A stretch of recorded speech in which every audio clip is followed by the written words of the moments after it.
Seigneur, ta parole est grande, elle demeure à jamais. Ta parole est infaillible, rien ne peut la supprimer.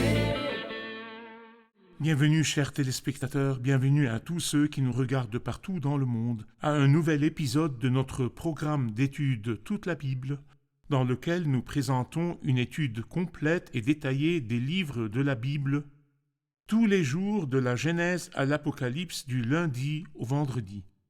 Si c'est la première fois que vous regardez ce programme, nous sommes arrivés au chapitre 28 du livre de l'Exode. C'est le deuxième livre de la Bible. Et si vous voulez revoir n'importe quel épisode précédent, vous pouvez visiter notre profil sur YouTube. Et si vous avez des questions, envoyez-nous un courriel sur info@toutelabibble.net. Vous pouvez nous rappeler sur les numéros de téléphone qui apparaîtront sur l'écran pendant les pauses. Nous sommes toujours dans notre étude du tabernacle et des parties du tabernacle. Nous sommes arrivés à Exode 28, à la description des vêtements du grand prêtre. S'il vous plaît, ouvrez vos Bibles à l'Exode 28 et préparez vos questions et envoyez-les et par la grâce de Dieu, nous essayerons d'y répondre. Au début de l'épisode, je voudrais accueillir notre invité que nous sommes honorés d'avoir au studio, le frère Youssef Riyad. Bienvenue, frère Merci, Youssef. frère Riyad. Nous accueillons aussi nos invités, soyez les bienvenus. Frère Youssef, nous sommes arrivés au chapitre 28 et en fait, pour le lecteur ordinaire qui lit le livre de l'Exode et les détails du tabernacle, il s'attendrait à ce que la Bible nous parle après l'autel des holocaustes dans le chapitre 27, qu'il parle après cela d'autres éléments comme par exemple l'autel de l'encens Oui, et la cuve. Mais au lieu de cela, il parle des vêtements du grand prêtre et de la consécration des prêtres. Est-ce une erreur dans l'ordre ou y a-t-il une raison pour le fait de retarder la partie de l'autel de l'encens et de la cuve? oui, bien sûr. Le lecteur superficiel considérerait cela une erreur. Toutefois, Dieu ne fait jamais d'erreur, bien sûr. Nous, les croyants, nous sommes sûrs que c'est le livre de Dieu. Il y a certainement de la sagesse dans cela, et en fait, une grande sagesse, pas juste de la sagesse. Allez-y. Remarquez donc que la Bible a commencé avec un ordre très étrange, Qui semble illogique pour l'homme ordinaire. illogique. Il a commencé de l'intérieur vers l'extérieur. Il a commencé par l'arche de l'Alliance, qui est le dernier objet qui est mis dans le tabernacle. Ensuite, le propitiatoire. Puis il est sorti en nous parlant de la table et du chandelier. Dieu n'a pas parlé de l'autel de l'encens, il l'a sauté. Mais il nous a pris vers l'autel de bronze, l'autel des holocaustes. Qu'est-ce que cela signifie? Cela signifie que c'est comme si Dieu venait de l'intérieur, il sort pour recevoir Très bien. l'homme. Et où rencontrerait-il l'homme? Il le rencontre à l'autel de bronze. Personne ne peut jamais rencontrer Dieu excepté à la croix. La croix de Christ. La croix du Christ, c'est pour cela. C'est comme si Dieu sortait afin de rencontrer l'homme à la croix du Christ. Et après, lorsque Dieu le rencontre, il devient un véritable croyant et un adorateur. Dieu lui tient la main et le dirige vers les deux objets qui ne sont pas mentionnés, et qui sont l'autel de l'encens, et qui est l'objet principal du salut. Dieu, le Père, cherche des adorateurs qui l'adorent en vérité, mais pour adorer, l'homme doit passer par la cuve. Cet objet a été décrit d'une façon si sage et si merveilleuse. Mais avant de mentionner ces deux objets-là, pour que nous puissions adorer, nous avons besoin de sacerdoce. Qui suis-je et qui êtes-vous pour pouvoir nous approcher de Dieu nous-mêmes? Nous avons besoin du sacerdoce, donc il a arrêté dans le chapitre 28 et le chapitre 29 pour parler des prêtres et le grand prêtre et des vêtements du grand prêtre. Alors Dieu sort de l'intérieur vers l'extérieur pour rencontrer les pécheurs à la croix, l'autel de bronze. Il tient la main du pécheur et le fait entrer comme adorateur, mais cet adorateur a besoin du sacerdoce, et c'est ce dont nous lirons dans le chapitre 28 et le chapitre 29. Donc, avant de parler de l'adoration sur l'autel de l'encens, il Oui. parle des adorateurs qui sont les prêtres, Oui, dans cette partie du C'est vrai. chapitre 28. oui, Vous avez mentionné le mot sacerdoce. Nous savons que Oui. ce chapitre se rapporte à la préparation des vêtements du grand prêtre. Je voudrais votre commentaire sur ce qu'est le sacerdoce. Que veut dire le mot sacerdoce? Et est-ce la première mention de ce mot dans la Bible? Y avait-il un sacerdoce avant le sacerdoce lévitique? Et est-ce qu'il y a un sacerdoce après le sacerdoce lévitique? Eh bien, le mot Kohen en hébreu veut dire celui qui a le droit de s'approcher. Et donc certaines personnes s'étonnent de ce qui est écrit dans 2 Samuel chapitre 8. Les fils de David étaient des prêtres. En fait, ils n'étaient pas des prêtres de Dieu, mais leur travail était de prendre les personnes qui ont des plaintes devant David. Ils D'accord. étaient les prêtres de David, pas les prêtres de Dieu. Oui, Alors donc, Cohen ou le prêtre est la personne qui a le droit de s'approcher de Dieu. Ce privilège, au début, appartenait au premier-né, comme nous le lisons par exemple dans le livre de Job, comme nous le voyons par exemple dans Abraham, car Abraham et Jacob présentaient des offrandes, non pas comme des prêtres choisis pour le sacerdoce, mais ils offraient pour leur maison. Ils offraient aussi pour leur famille. Job a offert pour ses enfants, le sacerdoce familial. Et puis, nous voyons le sacerdoce de Moïse ou bien le sacerdoce hébreu. Le sacerdoce hébreu, il commence du livre de l'Exode, chapitre 13. Dans Exode 13, Dieu a dit « Consacre-moi tout aîné, tout premier-né ». Ces premiers-nés devaient en fait mourir dans la terre d'Égypte. Dieu les a rachetés. Il les a rachetés et leur a donné la vie pour qu'ils lui appartiennent. Donc tout premier-né est à lui. Et puis après, dans le livre des Nombres, chapitre 3, Dieu a ordonné qu'au lieu des premiers-nés, il y aura le sacerdoce. En fait, il a pris la tribu de Lévi au lieu des premiers-nés. Nous pouvons lire cela dans les Nombres, chapitre 3. C'est le sacerdoce d'Aaron, parce qu'il a choisi la tribu de Lévi, et de la tribu de Lévi, il a choisi la famille d'Aaron et les fils d'Aaron comme prêtres, et les autres étaient des serviteurs lévites.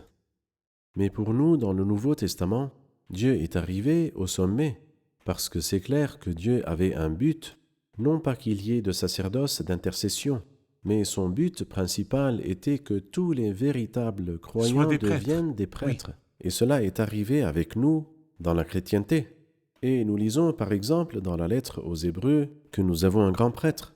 Et vous chercheriez en vain dans toute l'épître, vous ne trouverez pas que nous avons des prêtres. Et pourquoi n'y a-t-il pas de prêtre avant d'avoir un grand prêtre? Parce que nous sommes devenus prêtres, et c'est ce que les apôtres Paul et Pierre et Jean ont confirmé. Par exemple dans l'Apocalypse 1,5, à celui qui nous aime et qui nous a lavés de nos péchés par son sang, et qui a fait de nous un royaume de prêtres. C'est vrai. Et quand vous allez à la première épître de Pierre, chapitre 2, vous êtes un sacerdoce royal, un saint sacerdoce afin d'offrir des victimes spirituelles. Nous sommes un sacerdoce, pas juste des prêtres, un sacerdoce. Et l'apôtre Paul dit, nous avons l'assurance d'un libre accès, pas juste au lieu saint, mais parce que le voile a été déchiré, nous avons l'assurance d'un libre accès au sanctuaire, mais pas le sanctuaire sur la terre, mais au sanctuaire qui est au ciel, dans la présence de Dieu maintenant. Quel grand privilège! Mais malheureusement, la chrétienté n'a pas joui de ce privilège. Elle est retournée malheureusement à l'ancien sacerdoce d'Aaron, bien que dans l'épître aux Hébreux, Dieu nous ait dit, Hébreux 8, 13, ce qui est ancien et ce qui a vieilli est prêt à disparaître. Bien sûr, la parole de Dieu nous enseigne que l'ancien sacerdoce d'Aaron ou le sacerdoce lévitique se limitait à la famille d'Aaron. Et il ne comportait qu'une tribu, pas toutes les 12 tribus, la tribu de Lévi. Et elle avait des vêtements spéciaux appelés les vêtements sacerdotaux et des objets tangibles comme l'encens que nous sentons ou d'autres objets qui pouvaient être vus ou touchés. Mais dans le sacerdoce chrétien aujourd'hui, toute la famille de Dieu et tous les enfants de Dieu sont des prêtres. Et nous n'avons qu'un seul grand prêtre, Jésus-Christ, et nous n'avons pas d'autre prêtre que ce grand prêtre. Mais quand nous revenons pour diviser le peuple de Dieu en deux catégories, les prêtres et le commun du peuple, nous retournons au sacerdoce d'Aaron que Dieu, il a arrêté après l'établissement d'un nouveau système où il est le grand prêtre et nous sommes les prêtres. Quelqu'un a dit que c'est un retour à l'ombre qui a disparu. L'ombre avait disparu et nous y retournons de nouveau. Bien que nous soyons supposés, comme dit Hébreux 6, tendre vers la maturité. D'accord. Merci, nous ferons une pause et puis retournons pour une question.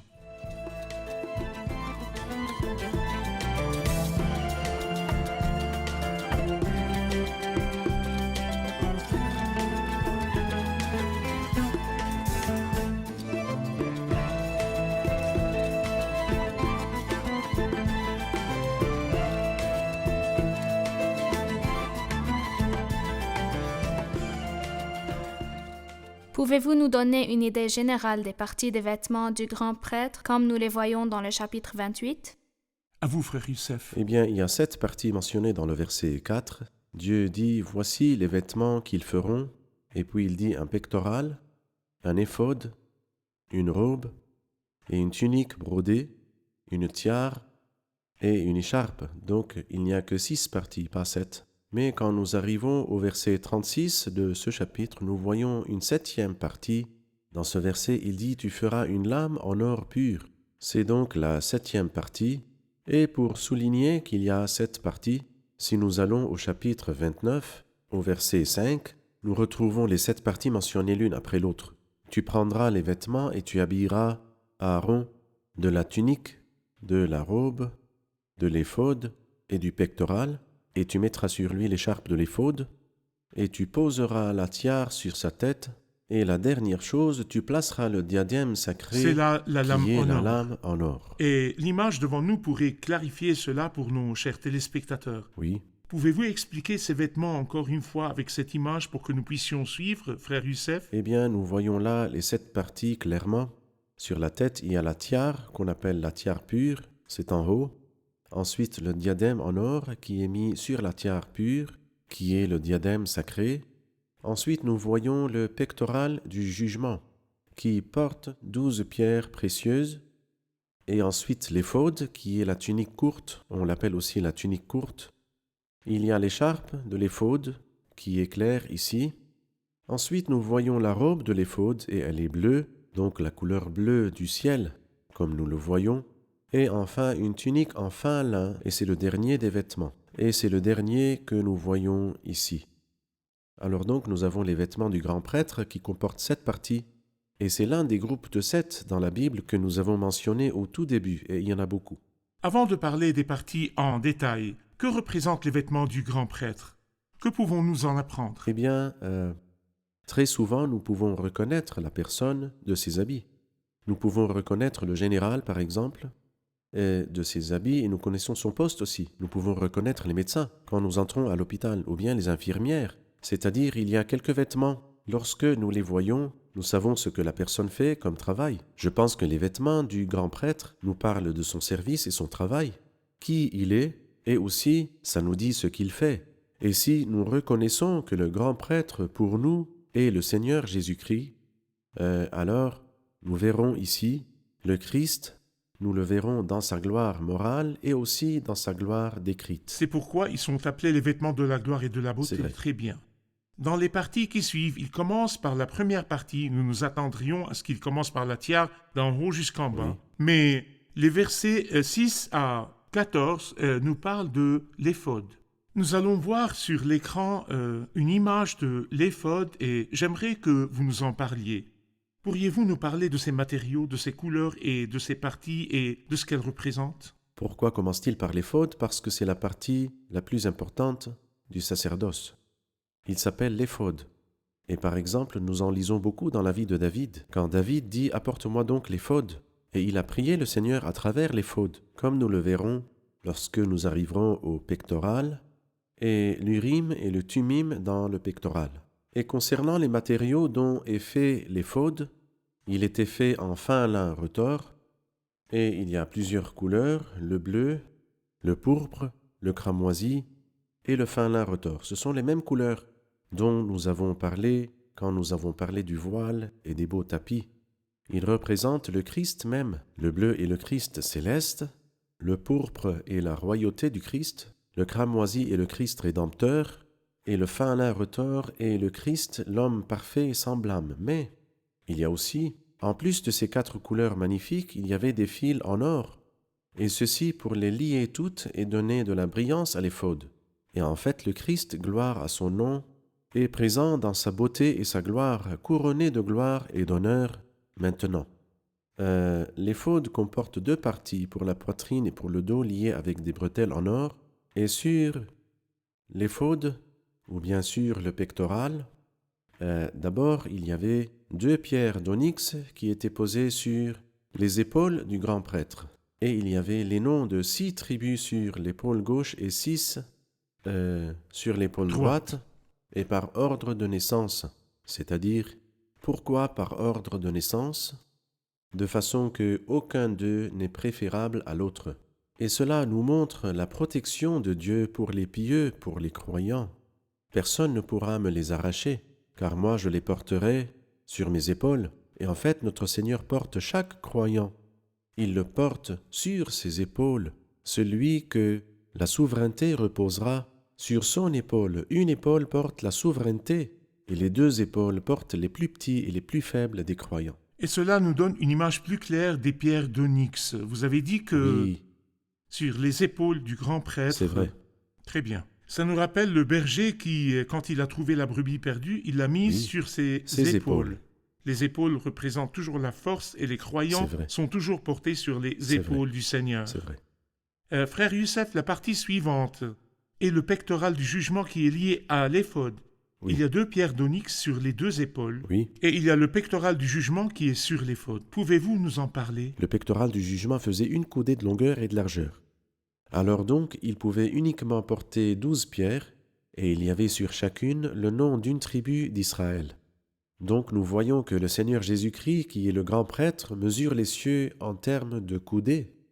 Oui, mais la coudée du Christ est différente de la coudée du grand prêtre, car elle ne porte pas seulement le nom de la tribu, ni le nom de la nation, ni le nom de l'assemblée, ni le nom de l'Église, mais le nom de chaque croyant en personne y est gravé.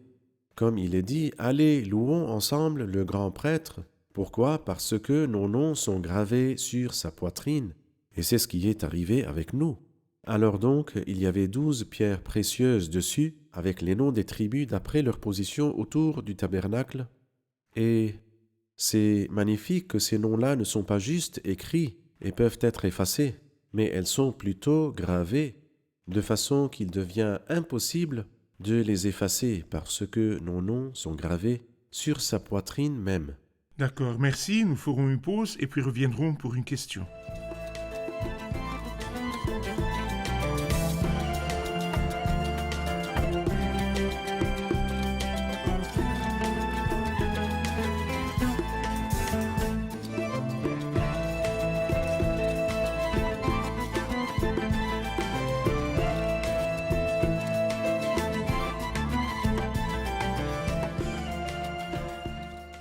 Frère Youssef, est-ce que le but de l'appellation, le pectoral du jugement, est que le jugement a rapport avec la condamnation?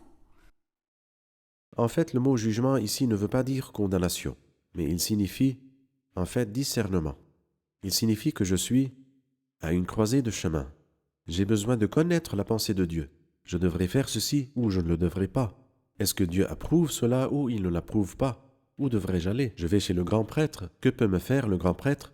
Il a l'Urim et le Tumim dans le pectoral du jugement. Il demande à Dieu et Dieu alors lui répond à travers le pectoral du jugement ce que nous devrions faire et ce que nous ne devrions pas faire. Si nous regardons le livre des Nombres, chapitre 27, il dit alors ces paroles d'un homme qui veut faire la guerre. Il est écrit, il se présentera devant le prêtre Éléazar qui consultera pour lui le jugement de l'Urim devant l'Éternel. C'est sur l'ordre d'Éléazar qu'ils partiront en campagne et en reviendront. Et voici ce que David a fait dans le premier livre de Samuel, chapitre 30. Il est écrit, il dit au prêtre Abiatar, David dit à Abiatar, « Apporte-moi donc l'éphod. » Alors Abiatar le lui apporta. David consulta l'Éternel en disant, « Dois-je poursuivre cette troupe? Réussirai-je à la rattraper ?» L'Éternel lui répondit, « Poursuis-la. Tu la rattraperas et tu sauveras les prisonniers. » D'accord, oui.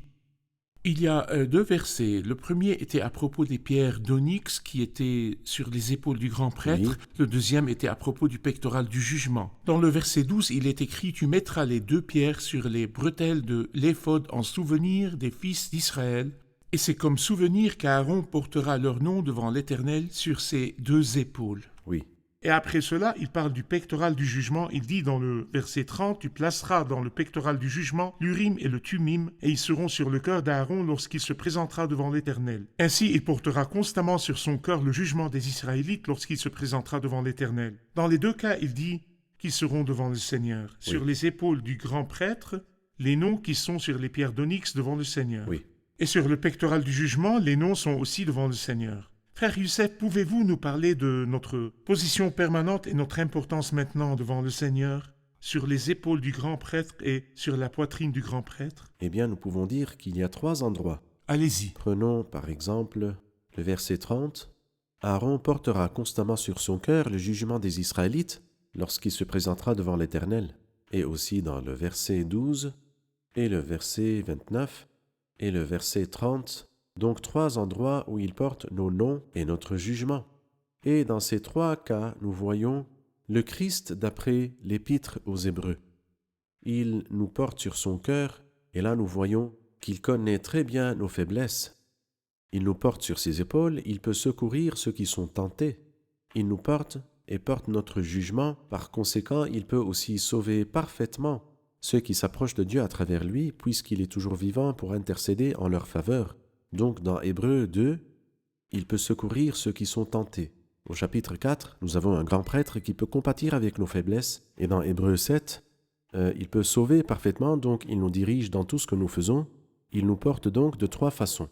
Il porte nos noms et notre jugement devant le Seigneur. D'accord. Comme nous parlons des noms des fils d'Israël et des tribus d'Israël sur le pectoral du jugement, nous savons que les 12 pierres représentent les 12 tribus. Mais ce ne sont pas des pierres ordinaires, ce sont des pierres précieuses. Nous commençons par une sardoine et nous finissons par un jaspe. Que représentent les pierres précieuses pour Dieu? Comment sont-elles liées aux croyants? Oui, nous pouvons voir une image bilatérale. Tout d'abord, ces pierres-là viennent de différents endroits dans le monde. Certains étaient au fond de l'océan, d'autres étaient sur les sommets des montagnes. Et comme ça, les croyants aussi, tous n'étaient pas au même endroit, mais ils étaient partout dispersés. Mais la deuxième chose est que tout croyant a sa propre beauté, unique. D'accord. Donc la sardoine est différente du jaspe et de la chrysolite, donc il y a beaucoup de pierres précieuses. Et nous avons tous de la beauté aux yeux de l'amour de Dieu. Mais nous n'avons pas tous la même beauté, mais plutôt chacun a sa propre beauté que Dieu lui donne. Dieu la lui donne personnellement, et que les autres n'ont pas. Et bien sûr, cela nous mène non pas à l'orgueil, car qui est celui qui te distingue? Qu'as-tu que tu n'as pas reçu? Et puisque c'est Dieu lui-même qui nous distingue, nous venons à lui avec gratitude, notre Dieu qui nous distingue. D'accord. Dans la partie suivante, frère Youssef, du verset 31 au verset 35, il parle de la robe de l'éphod. J'aimerais que vous regardiez ce qui est devant nous maintenant et que vous nous parliez de la robe de l'éphod. Allez-y. Oui. Eh bien, cette image qui est devant nous nous montre que la robe de l'éphod est entièrement bleue. Et c'est ce que nous lisons dans le verset 31. Et pourquoi la couleur bleue? Parce que le grand prêtre, qui est le Seigneur Jésus-Christ, a traversé les cieux. Et nous, lorsque nous louons en fait dans les lieux célestes saints, pas les lieux saints terrestres. Et ensuite, il dit qu'il ne pouvait pas être déchiré. Et en fait, lorsque le grand prêtre a déchiré ses vêtements pendant le jugement du Christ, à ce moment-là, il a mis fin à son sacerdoce, parce que les prêtres ne doivent jamais déchirer leurs vêtements, comme nous le voyons dans Lévitique 21. Et ensuite, il nous dit que tout au bord de la robe de l'éphod, tout autour de la bordure, en bas, il y avait des grenades et des clochettes. Et il nous parle des cloches et des grenades, et des cloches et des grenades, et le nombre de cloches et de grenades est égal. Que sont les grenades? Les grenades sont le fruit qui représente le plus tous les autres fruits, parce que le nombre de graines que ça donne est énormément grand. D'accord. Elle nous parle donc de la fruitation. Et par ailleurs, les cloches nous parlent du témoignage. Et c'est comme s'il voulait nous dire que ce que nous faisons devrait refléter ce que nous disons. Aucune ne doit être plus grande que l'autre, une cloche, une grenade. Une cloche, une grenade. Et on entendait la voix du grand prêtre lorsqu'il entrait dans le Saint des Saints et lorsqu'il sortait aussi. Et cela représente le Christ quand il est entré dans les lieux saints. Il vint un bruit, comme nous le voyons dans Actes chapitre 2, et aussi lorsqu'il sort des lieux saints, il enverra son Esprit Saint de nouveau et un bruit viendra dans le monde entier. La parole de Dieu est si merveilleuse et les symboles s'appliquent sur celui qui est symbolisé d'une façon phénoménale. D'accord. Vous avez dit que les cloches et les grenades représentent le témoignage oral et le fruit, Oui. et la vie de Christ montrait une consistance parfaite C'est vrai. entre sa parole que les cloches représentent et ses actions de sa vie que les grenades représentent. Parfait. Tout ce que Jésus a commencé de faire est d'enseigner. C'est dangereux quand les croyants ont plus de cloches que de grenades, ce qui veut dire des paroles, plus qu'il y a de fruits. Où est le danger là? Eh bien, le Christ n'était pas du tout comme cela. Et le Christ ne nous a pas enseigné cela. Mais le Christ nous a dit que nos actions doivent correspondre à nos paroles ou devraient refléter nos paroles. Il était lui-même comme cela. Tout ce que Jésus a commencé à faire est d'enseigner. Il n'a pas enseigner un seul enseignement sans le vivre lui-même. Il nous a dit « Aimez vos ennemis », c'est difficile, mais lui-même a montré un grand amour pour ses ennemis. Quand il a été arrêté, il a guéri Malchus. Quand Jésus a prié pour ceux qui l'ont tué, « Père, pardonne-leur », le Christ voulait que ce que nous disons ou nous prêchons, nous le vivions. D'accord, merci, que Dieu vous bénisse. Que Dieu Nous vous sommes bénisse. arrivés à la fin de l'épisode, nous allons le réviser avec nos invités. Qu'avons-nous appris de l'épisode d'aujourd'hui?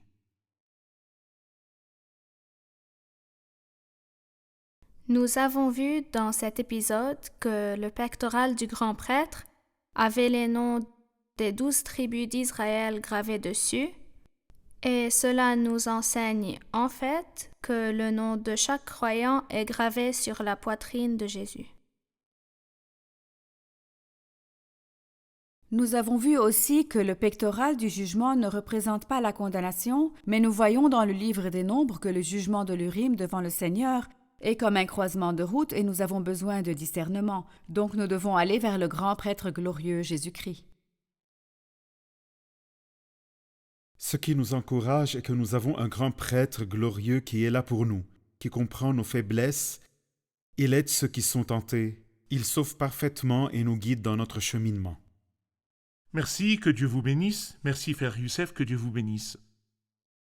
Chers téléspectateurs, comme nous l'avons vu dans l'épisode d'aujourd'hui, les vêtements du grand prêtre représentent Christ et l'œuvre de Christ, et les noms des fils d'Israël ou les noms des tribus sont gravés sur les pierres d'onyx sur les épaules du grand prêtre, qui représente la puissance et la protection, et sur sa poitrine, ce qui nous montre ses sentiments et ses émotions. Donc Jésus est pour nous avec toute sa puissance et pour nous avec ses émotions et ses sentiments. Chacun des noms brillait d'une façon spéciale sur la poitrine du grand prêtre. Et peut-être que les noms des fils d'Israël n'ont pas de valeur pour les gens sur terre, mais ils sont des pierres précieuses aux yeux de Dieu. Et peut-être que vous et moi, nous sommes sans valeur aux yeux du monde, nous sommes bas et méprisés, mais chacun de nous brille d'une façon spéciale aux yeux de Dieu. Notre valeur n'est pas celle que le monde nous donne, mais la valeur réelle de chacun d'entre nous est comment Dieu nous voit, et il nous voit comme des saints et semblables en Christ. Nous brillons d'une façon spéciale aux yeux de Dieu. Si jamais, chers téléspectateurs, vous qui avez été lavés par le sang précieux de Christ, si jamais vous avez reçu des lettres de mépris du monde, qui vous considèrent comme si vous n'aviez aucune valeur et vous n'avez pas de place dans le monde, posez les yeux sur Christ et gardez les yeux sur Christ et rappelez-vous que vous êtes en Christ et sur sa poitrine comme une pierre précieuse qui brille d'une façon spéciale aux yeux de Dieu. Nous nous reverrons dans l'épisode prochain. Que Dieu vous bénisse.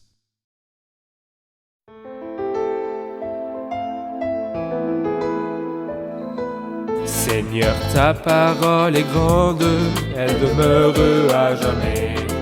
Ta parole est infaillible, rien ne peut la supprimer.